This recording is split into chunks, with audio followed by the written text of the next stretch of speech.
Hey guys, welcome back to KXP. I'm Eli. And I'm Ella Grace. And throughout this month, we've been learning a new Bible verse in the book of Psalms.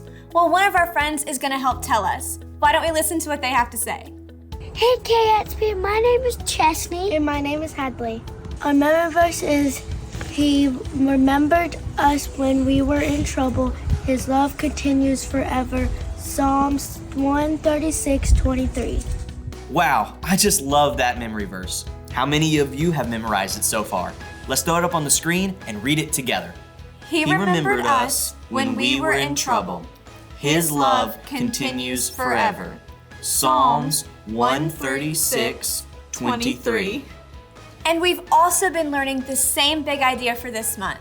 Now let's hear it from our friend. Big idea. He will always remember us. I just love that big idea. As we see in our story, God has remembered Joseph in the pit, being sent to Egypt, and now at his lowest point, being sent to prison. But if you guys remember, at the beginning of the story, God gave Joseph the ability to interpret dreams.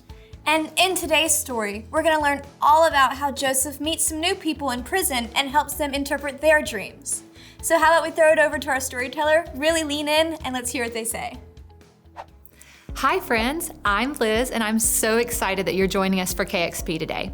Let's dive back into our series, Tree of Promise, and review our true story from last week.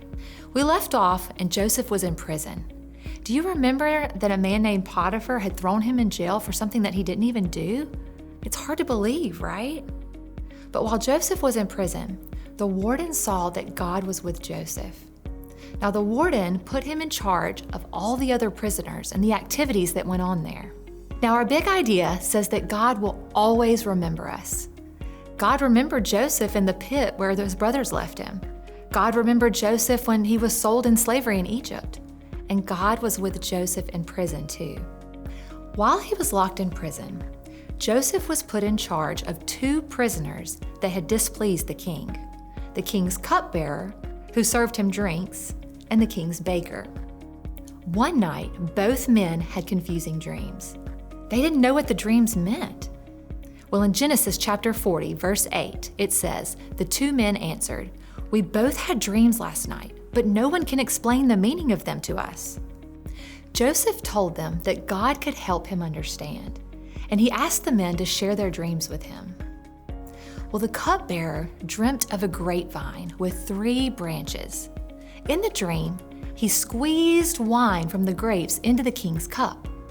Well, Joseph told him that in 3 days, the king would let him out of prison and give him his job back.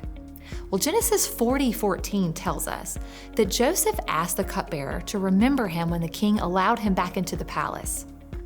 "But when you're free, remember me, be kind to me, tell the king about me so that I can get out of this prison." The baker also told Joseph about his own dream. He dreamt of 3 baskets of bread on his head. Well, birds came and ate the bread from the top of the basket. Joseph told him that in 3 days, the king would kill him.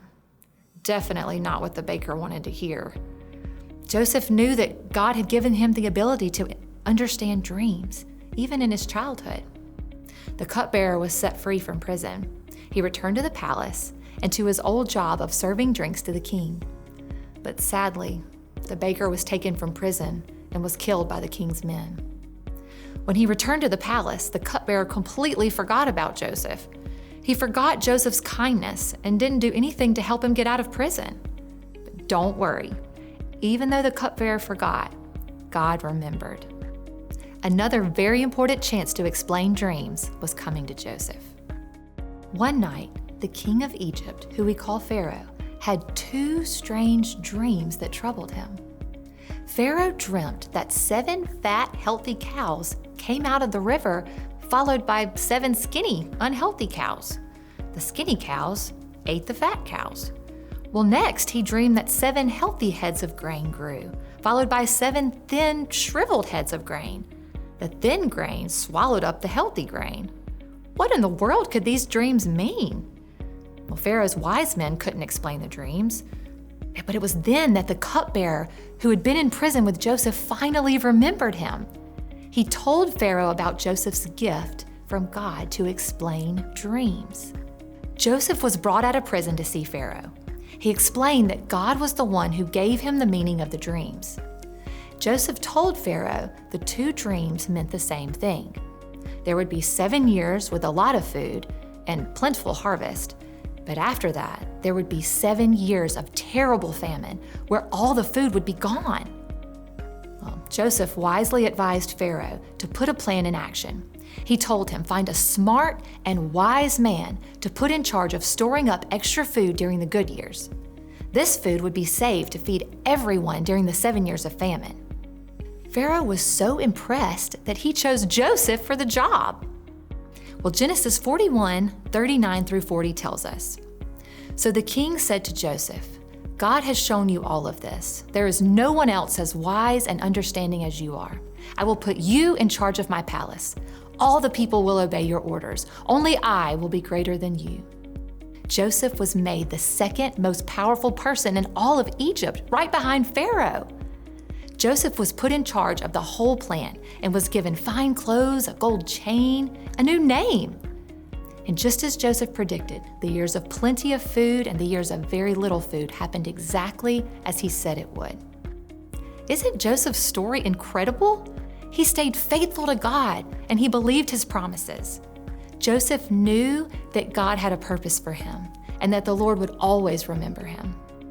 Sometimes our story can take some hard and unexpected turns, but if we follow God and his son Jesus, no matter how hard things get, he will always remember us because he loves us so much. Thanks for joining me today. There's more to come, so bring a friend next Sunday and I'll see you soon.